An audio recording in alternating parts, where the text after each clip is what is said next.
They say that life is hard, that there's not enough to go around, and that it's not spiritual to want money. And repeatedly, they say to themselves, I'm not good enough. I say that life is filled with possibilities. Abundance is literally all around us. And you being here is more than enough. My name is Arabelle, and my assignment in this life is to question the belief systems, to learn the secrets that are hidden out in the open, and to show others what's possible. Each episode, I bring you a guest or a message that will make you question your choices, challenge your views, dig deep into your beliefs, and wake you up to your truth. Join us as we walk through this thing called life. You ready? Let's do this.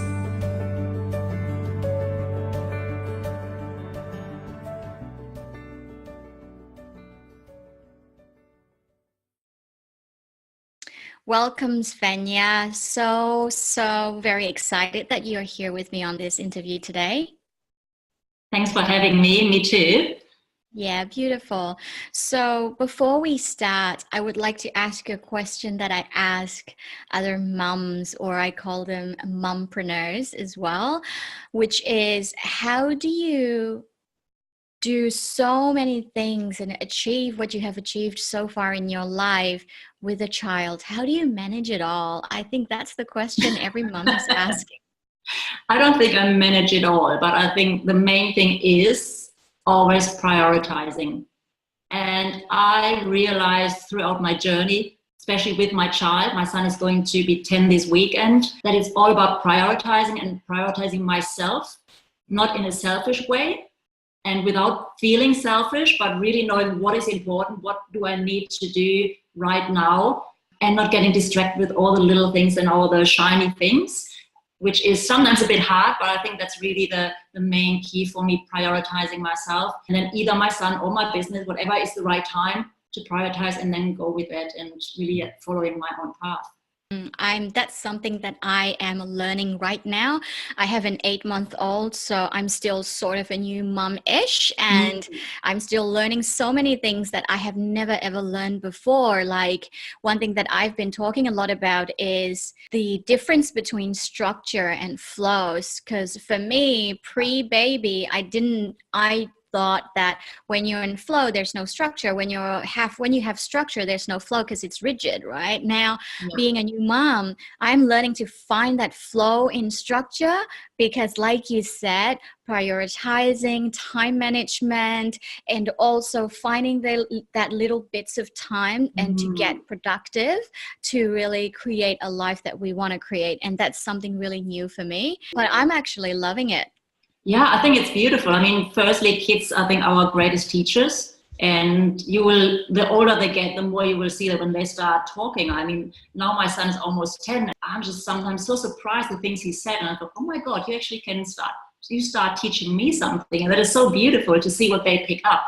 But what you say, yeah, I think it's right that it can't be too structured. I think if we're too structured, then we get too serious as well. Something I realized for myself, I can get really serious and I go, why am I so serious? That's really boring. I'm not a serious person. I really have to get myself out of structure and go back into fun and flow and more creative energy.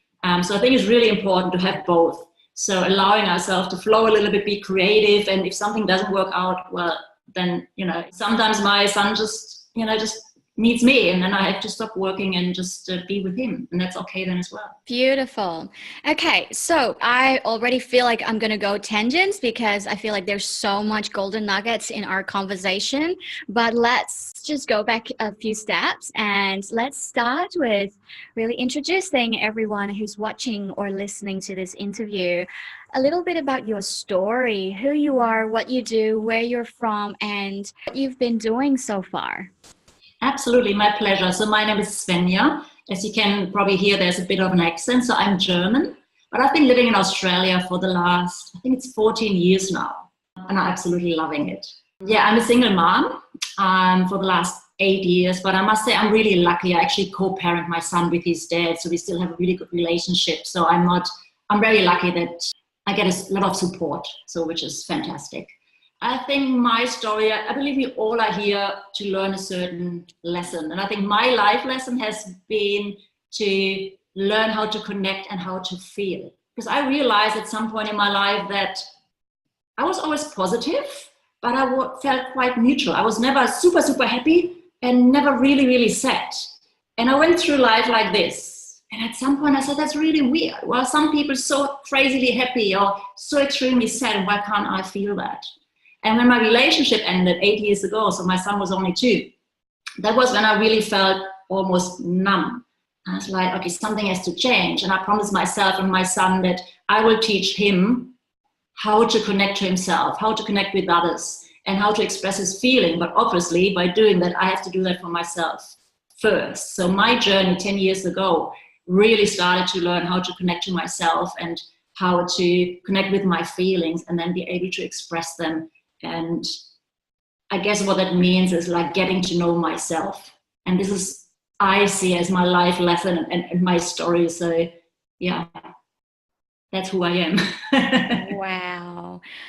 You just open up this whole conversation that I can have for days, but I'm going to keep it really short. You've just touched on the very thing that is so important for me. And I feel that it is so important for everyone because one thing that I do know is for a big part of my life, I've always been this very structured and serious person. And like you said, I totally get it because I reached to a point where I look back and I'm like, why are you so serious? I was so serious. Like I couldn't even laugh at jokes. Sometimes I get jokes after like about half an hour they've been told. Because I'm just so serious that analyzing everything. And after a while, I start laughing and everyone's like, why are you laughing? Oh, I was laughing at the joke like 30 minutes later. But that has been my journey too, which is for me to really connect to who I truly am and connect to my heart, and then to really allow myself to feel, because I see that from my perspective, what I've seen so far with the work that I do and the people that I have worked with, it is easier for people to get connected to themselves, but to feel, that's a scary thing. Yeah, absolutely. Because to feel means feeling not just joy, feeling the sadness, sorrow, all these emotions that we have numbed for so many years. Yeah. And they all can come up, bubbling up, and suddenly we just have no idea what to do. And I guess as humans, we are wired to run away from pain and move towards pleasure, that we have never been really taught to sit through those uncomfortable feelings as well, which this is so in alignment with what I want to talk about next as well in a little bit, which is about, starting a business. To me, business is not just about business. Business is not about even making money. That's just a byproduct. That's just an outcome. But it's about really connecting with ourselves and feeling those feelings and allowing ourselves to go through those motions. But that's the juicy part. So let's keep that a little bit later. But what I would like to know is, I know that all of us have gone through challenges in our lives, and you just touched on a little bit like some challenges that you've gone through in the last 10 years. And I believe that all these challenges that we've gone through, either they make us or they break us. Some of us are still looping in the stories of those challenges, and some of us have risen out of it and integrated into who we are today. So I would love to know, because you're such a strong woman and you radiate that, and so I would love to know, like, what are the biggest challenges that you've gone through, whatever you're comfortable to share with us, and like what lessons have you learned from it, and how are you applying that in your daily life right now? Well, definitely sitting with my feelings is absolutely one of the biggest challenges still, even though I've been on this journey for like 10 years now. So I've done lots of self-development. I'm a yoga teacher. I'm a mindfulness coach. So the last 10 years was for me all about really what else is there to learn from me, what, on a physical way, on a mind, all of this. So that was really challenging for me at the beginning, and still obviously is sometimes. But I think I really had to change my mindset as well, from a point of realizing that I can have it all, and that it's not just about how I feel and my health and all of this, but that financially having a financial abundance is important as well. They were so far away from me. I was so focused on, being healthy and being emotionally healthy that I completely ignored this part of my life for a long time. And I always said, I'm okay. As long as I get along, I'm okay. And as long as I can take care of my son. And there was something that I just really realized late. I mean, I'm not the youngest, late in my life, that this is such an important part as well. And then really understanding how can I integrate this into my life, but still be absolutely aligned with what I do.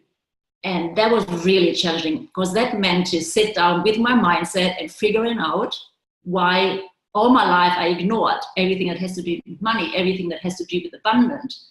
Why was that not part of my life? Why didn't I even go there? No, I didn't even miss it or think about it. So that was really challenging to actually say, okay, let's look at this.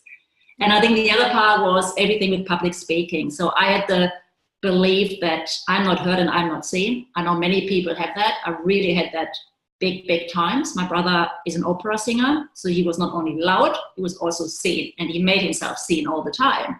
And I was really like the one who was in the background and not talking. Starting in business and want to be a coach, which I really love, and being a yoga teacher, I just had to learn to speak in front of people. And it scared me so much. But I said, this is what I need to learn. Otherwise, I can't do what I really want to do. And that was last year, my biggest challenge to overcome this. And for me now, being here, being really comfortable with you is a big thing, because, 18 months ago, I would freak out. And now I'm really comfortable, now I enjoy it. But it was a lot of work for me to get to that point and overcoming that. I am loving our conversation so far. I wish that these interviews are longer than 30 minutes, but I'm just going to try and ask you for your wisdom as much as possible within the time that we have. Now, first of all, you have hit the nail on the head, which is also a topic that I absolutely love, which is about money and also abundance. And as we know, there are so many people, some of them know that they have a block around abundance, receiving money, asking for money, or having those money stories. Some of them don't even know that. What do you think was the reason that you have had a block around money? And just a very quick, I don't know, maybe like 1 to 3 points. How did you break through that? I think it's a lot, like we obviously get the mindset from our parents, and it's not about blaming my parents, but understanding I'm German. My parents grew up World War II, being Germans, they've been kids when everything happened back then. So for them, it was all about being safe. It was about holding onto your money and not trusting other people. And that's how I've been grown up. At the same time, my parents we didn't talk a lot about emotions. We didn't talk about, so we never talk about money. It was just not a subject. It was just never been talked about. So I just grew up with this kind of, yes, it exists, but it's not really an important thing. It's kind of there, but it's not. So it wasn't really present in my life when I've grown up. And my parents, we always had just enough, or we had enough, but there was no aiming for more. So that was just how I've grown up. And I thought, well, I'm okay. I'm doing okay. So this, this is the way it is. Yeah, that was my mindset when I started to get into business a couple of years ago. And for me to change that is really, I guess, what I touched on before, is understanding that we need abundance in all areas of our life. And it's not enough to just be abundant in health. I'm very healthy. I take a lot of care of myself and my body and my diet and my mind. But there's still the financial part. And if we don't have enough money, if we always stressed about the money, then I can't be 100% healthy. So really understanding how abundance influence all areas of our life, I think that was the first step for me. And then really sitting down and thinking about, for me, it's not about the money. It's not, I don't get excited about money. I don't get excited about numbers. But when I go into the feeling of the impact I have, what I can achieve once I've got the money, how many people I can help, what I can teach my son, all of that, then I get excited. And it took a lot of work for me. Again, I journal every day. I've been journaling, I think, for the last 4 years, every day. And I don't know how many times money was really the subject, and I had to drill it into my head. Is it important? And write about what can you achieve? What does it mean to you to have money? What does it allow you? Which lifestyle do you want? For me, my son. I also want to support my parents overseas. I want to be able to see them more often. And I feel now that they become older that I want to be the one supporting them. So all these things suddenly have changed, and I realized, wow, it's really important for me now to create this abundance, to just be able to support everyone I want to support. Wow. Thank you for being my mirror, really. And it's like you have just articulated words that I want to say. And for those who are watching and listening this interview, what I am taking away so far from what you've just explained is whether people are starting a new business, whether people are stepping into a new phase of their lives, when they experience these blocks, it's not just about around money or abundance. It's around everything. Like you said, it's around speaking up. It's around sharing your message, sharing your gifts, whatever that may be. When they are having all these blocks, it's great because then now we get to see what are the areas in our lives that we can heal.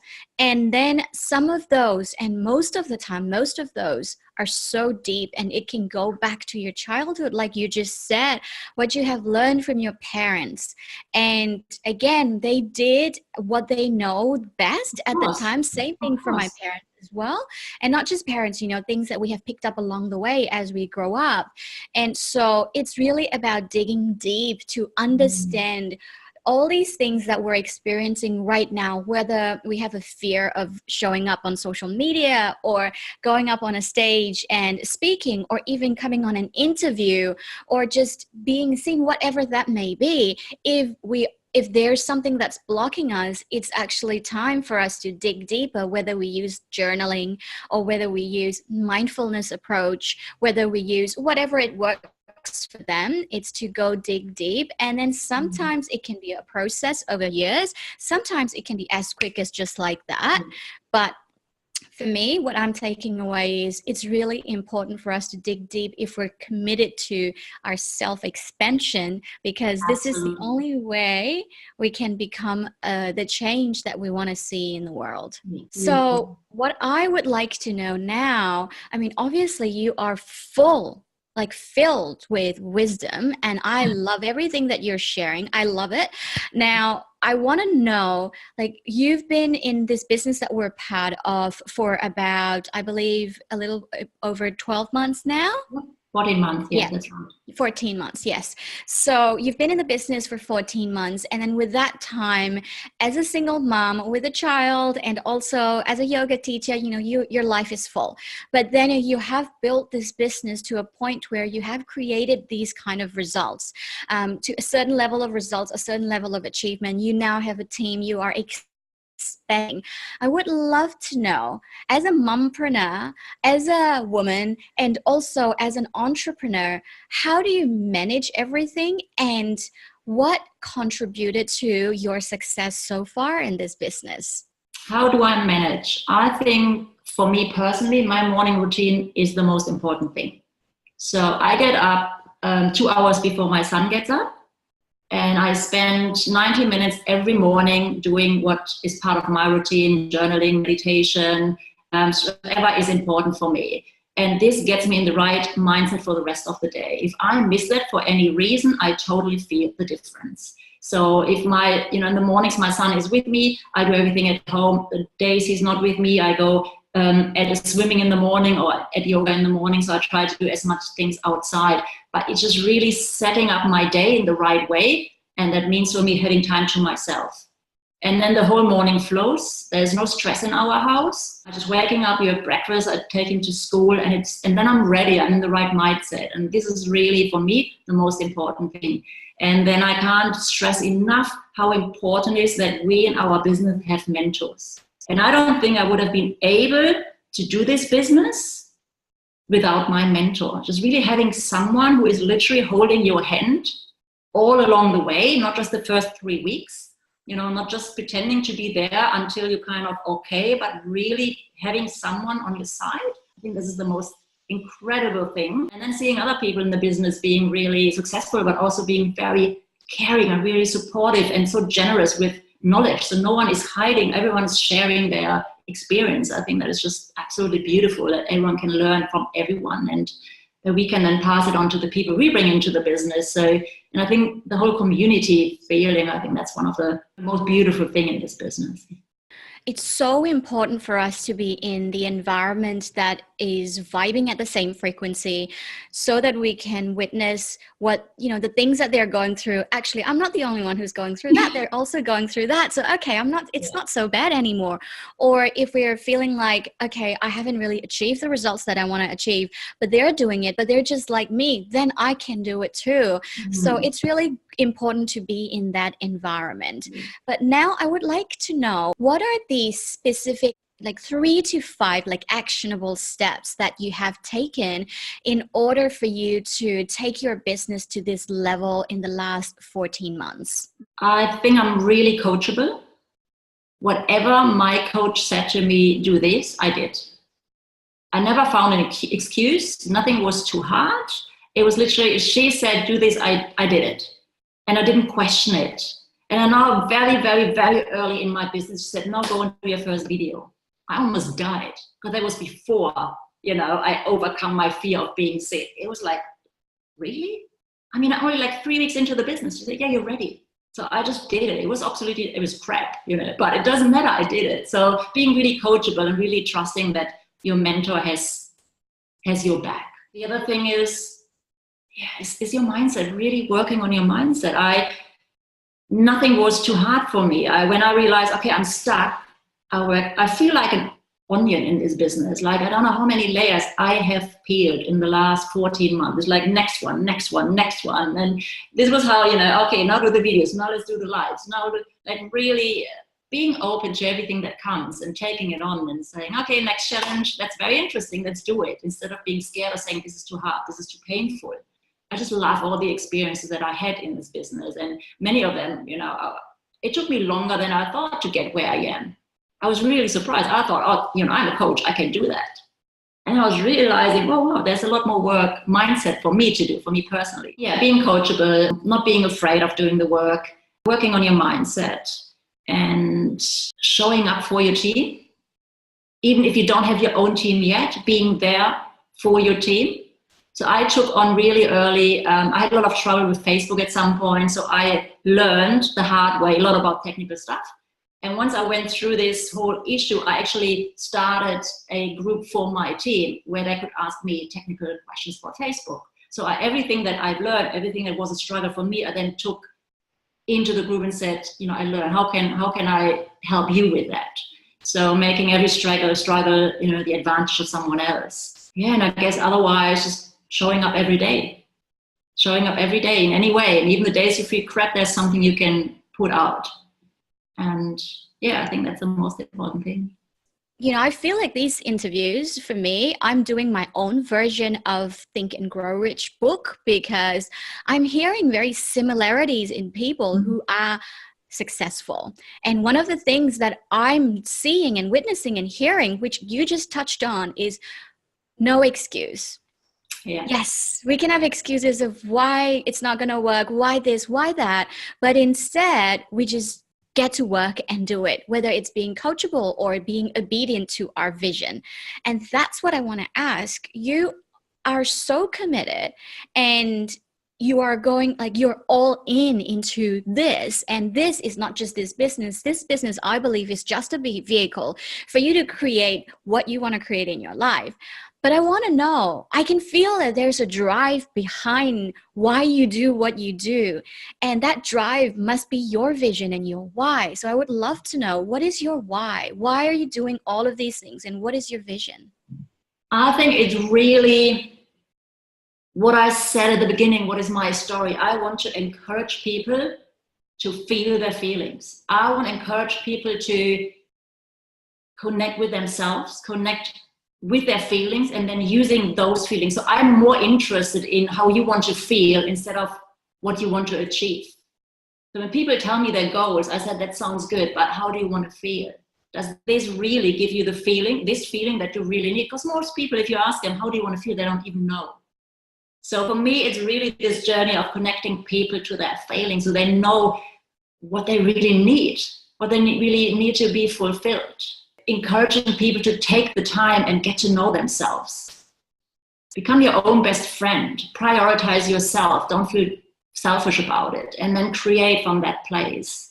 And I think that is my biggest why, to see more people, especially more women, doing that. Because we as moms, we always come last. You know, everyone else, kids, partner, everything. And then it's us, and then there's no time. So really for women, for mothers to step back into their body, into their vision, into their dreams, into their feelings, and say, this is how I want to feel. And from that feeling, creating whatever they want to create. And this is my vision. And I want to take as many people and as many women as possible with me. Yes, you are on fire. And one thing that you just touched on, that we as moms and we as women, and if there are men who are watching this video, we honor you as well.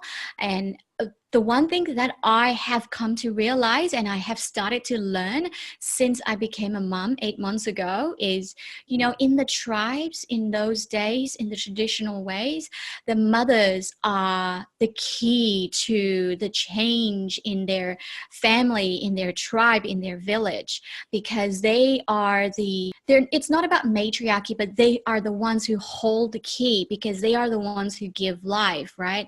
And men, they go out and hunt and they provide, whereas women are the ones like the pillars for their children and the next generations. And the one thing that you said at the start of this interview, which resonated with me completely, was you focusing on yourself and not feeling selfish or guilty about it. And for me, that's something that we all need to learn, not just mothers, but everybody. And of course, like that's a balance, right? That's a balance between focusing and taking care of ourselves at the same time, doing what we need to do. But for me, it's about when our cup is empty, how can we give back? How can we provide for others? We're just running on an empty gas tank, and which is why it's so important. Which leads me to the last question that I wanted to ask. So those who are watching or listening to this interview, they are either wanting to start an online business or join this business that we're in, or just do something completely different in their life that they've never done before. And they know that they're at that verge. They know that they're at that point. They know that they're at the crossroads. Like, now is the time for me to make that change, take that shift. But I am crippled with fear and self-doubt, and I don't know if I'm ready to take that leap of faith. I don't know how to do that. So I would love for you, as a mindfulness coach, from that perspective, what are the 3 to 5 things that, especially for those who are new to these practices, what are these simple and actionable steps that they can start doing so that they can learn to take that leap into the next phase of their lives? I think the most important thing here is always connecting to your why. And I think finding your why is a lot harder than we think. It's very easy to say, oh, it's my kids, or it's, you know, it's money or something, because usually that's not what it is. It's so much deeper. So I shared one of my whys, that the why is for my business, but I also have a personal why. And to find this, it took me at least quite a lot of time to go deeper and deeper and deeper. And I guess we need to find this really deep why. And once we found it, it's so much easier to have the courage to actually do it as well. So sitting down and whatever you need to do, if that's meditation or journaling or working with someone to find out what is your why. But this is the first step I think we need to do to start any business and have the courage to do it. From another point, what I always do is, when I work with people, I always encourage them to find out the 3 to 5 words, feelings, how they want to feel every day. So again, coming back to feeling, how do you want to feel in life? Is that love, successful, healthy? Is it calm? Is it really knowing exactly how you want to feel? Pin those words onto your wall. And whenever you have to make a decision, you can look at these words and do, if I do this, will that bring me closer to these feelings? Do I feel this and this and this when I do, or maybe not? So that helped me so much when I had to make a decision. I wasn't sure. I just, okay, no, I know what I have to do because I want to feel like this. So this is, I think it's a really practical step we can do to kind of know that we're aligned. And I guess really work with someone, find someone, because the hardest bit in being an entrepreneur is when we feel alone, when we feel lonely, when there's no one else. I went through this phase where I changed so much that suddenly everyone around me didn't resonate with what I was doing. They thought I'm a bit odd. It's all a bit weird what I'm doing. And I had a phase of feeling really lonely. And I went out and I was looking for a new community, for new people who are like me, people who have the same vision. And then, finding this surrounding that really inspires and where we don't feel like the weird one that is suddenly, being all spiritual or business and all these things. So I think it's really important to find those people, either a mentor or a coach or just a whole new community of like-minded people. I am actually going to do number 2, which you said about writing down all those feelings. How do I want to feel every single? I absolutely love this. I'm actually going to apply it in my life. Thank you so much for Fantastic. Yeah. So Svenja, thank you so much for your time coming on to this interview and just sharing your wisdom. It has been amazing. I could definitely go on for hours, but we have come to an end of an interview. So for everyone who is watching and listening, if they want to connect with you, where can they find you? Yeah, the easiest way is always obviously Facebook, Svenja H. Dahm, Dahm. Please come and connect anytime. Otherwise, Instagram, Svenja Dahm. You can find me there as well. And I love to talk to everyone, connect with everyone, say hello. Beautiful. So I will put all those links in your post as well, so everybody can go and check you out. But thank you so much for your wisdom, and I would look forward to connecting with you soon. Thank you so much for having me. It was a pleasure. Thank you.